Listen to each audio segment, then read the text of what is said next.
Bagong lahat, luma muna. After ng 1 week ng NBA season, dalawa ang undefeated team ngayon, OKC Thunder at Cleveland Cavaliers. Ang tatlong unexpected team na nasa baba ng standing after ng isang linggo ay Denver Nuggets, Philadelphia at Milwaukee Bucks. After din ng 1 week, ang NBA namumroblema dahil bumagsak ang kanilang viewership ng 40% or 42%. Base kasi doon, bad timing yung season opener dahil tumapat sa World Series. Sa pagitan din ng Dodgers at Yankees, may kahati doon ang viewership ang NBA. Ang Lakers versus Minnesota at Knicks versus Celtics may mataas pa rin naman ang viewership. Umabot ng average na 1.6. Number 2 sila behind sa Milwaukee Bucks na merong 1.7 na kalaban nila noon ang Philadelphia. Yung comments kasi doon ng ibang mga fans, nagiging predictable na yung season. Parang nagiging PBA na. Nasa at least 10 teams agad yung nakikita nilang papasok sa playoffs. Isa pang reason, marami mga players ang sobrang laki ng kontrata na hindi rin naman gusto maglaro. So at least yung NBA na ang gumagaya ngayon sa PBA. Matagal na rin naman kasing comment yun na walang defense, walang mid-range, walang post-up game. Ang kinumparahan kasi ng data ngayon 2025 season ay yung galing sa 2023-24 season. Hindi yung prior sa taon na yon or yung average. Yung last year kasi maraming magagaling na rookies kasama dun si Wembanyama at si Holmgren. Ngayong taon walang rookies ang tumatatak sa mga tao. Si Bronny James pa nga yung tumatak dun at sumagip sa 2024 class dahil sa media attention.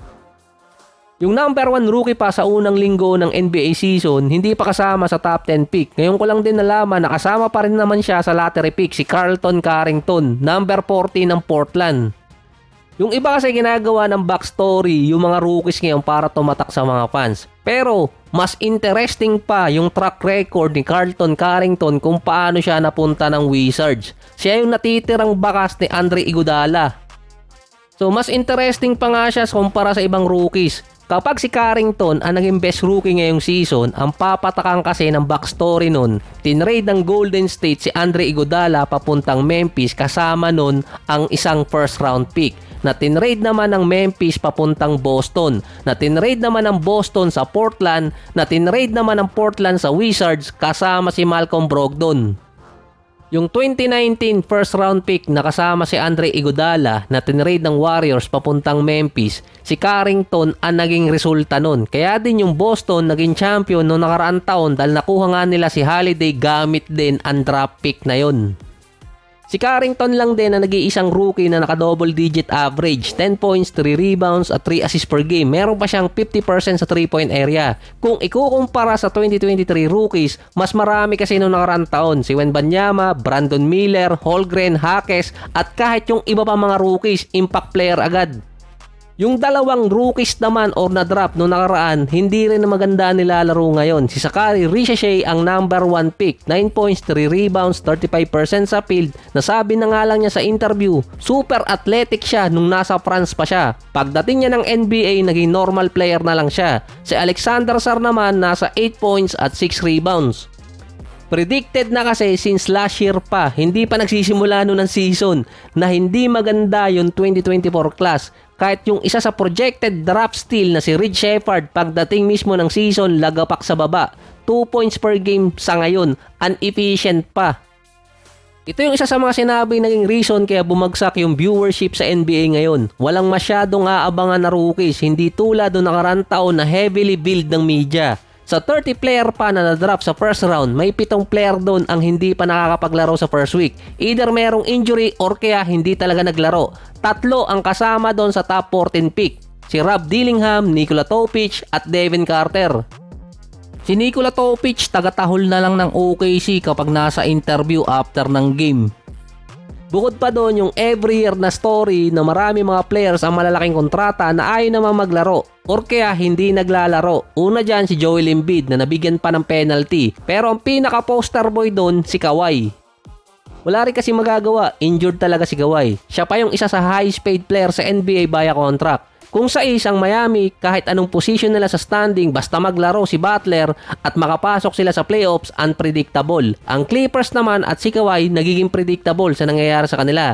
Makapasok man sila ng postseason, ang aasahan doon, hindi rin matatapos ni Kawhi yung playoffs at malalaglag din sila dahil magkakaroon siya ng injury. After kasi ng 2020 season, taon-taon na lang gano'n na nangyayari kay Kawhi. Parang hindi pa nababaliktad yung script na hindi maglalaro si Kawhi sa regular season pero papasok ng playoffs yung Clippers at doon naman maglalaro si Kawhi. Isa lang naman din yung kalimitan nangyayari na bumabalik yung interest ng mga fans sa early part ng season kung merong mangyayaring big trade. Katulad lang din na nangyari kay Towns sa Knicks. Hindi naman kasi bumaba totally yung sa Knicks, naging balance lang yung viewership nila. Ang nalilinya ngayon sa trade, isa doon si Kawhi dahil nga sa statement na kailangan ng bitawan ng Clippers si Kawhi para makausad na sila. Dahil kay Kawhi lang din naiipit yung team kapag dumating na yung postseason. Base pa sa report ni Coach Tyronn Lue, malapit na ulit bumalik si Kawhi sa Clippers nasa 2 or 3 games after. Makakapaglaro na ulit siya. Pero aasahan lang ulit na pabalik-balik yung injury niya. Kasunod pa nun, meron kasing gumagaya sa ginagawa ni Kawhi na load management. Si Ben Simmons, ngayon sumunod naman si Joel Embiid. At meron pang mga susunod na player kapag nagkataon na mababawasan yung mga star player na naglalaro sa mga televised game. Kung meron mang isang player ngayon na mainit na ma-trade or kaya mag-request ng trade si Giannis dahil pahapyaw na niyang kinall out si Doc Rivers na kung sila ba ay mananalo sa game or kailangan nilang dumepensa or umatake sa loob ng 48 minutes, wala na silang identity ngayon. Hindi tulad dati na defensive team sila. Kahit si Damian Lillard nag-aalangan na sa sitwasyon nila ni Giannis. Dahil accountable silang dalawa kaso hindi niya ma-call out si Giannis, hindi rin siya mako-call out ni Giannis. Nagkakahiyaan pareho. Dalawa silang star pero si Giannis pa rin ang pinaka nagtitake charge. Dalawa lang kasi ang pwedeng kalabasan nun, matuluyan na mapalitan si Doc Rivers dahil kino-call out na siya ng pahapyaw ni Giannis or kaya mag-request ng trade si Giannis paalis ng Bucks dahil wala na siyang restriction ngayon.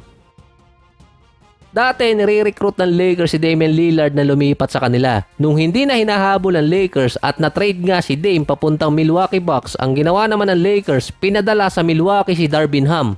Ayos. May mga players din or young star ang nai-injured ngayong season. Si Scottie Barnes yung bago na dagdag sa listahan. 3 linggong mawawala dahil sa orbital fracture.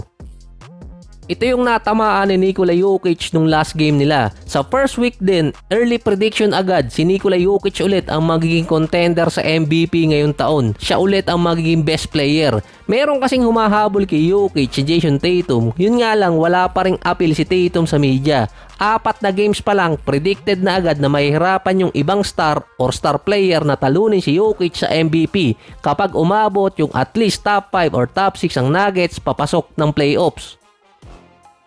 Ang inaasahan kasing didikit kay Jokic si Anthony Edwards, US-born player. Yung pangalawa si SGA, kaso international player pa rin. Kaya nagiging predictable yung start ng season. Nagbabago lang yun kapag playoffs. Nasa average pa rin yung viewers ng NBA, yun nga lang ngayong taon na dagdagan nyo na bumaba dahil walang mga top rookies at predictable yung nangyayari sa ibang player.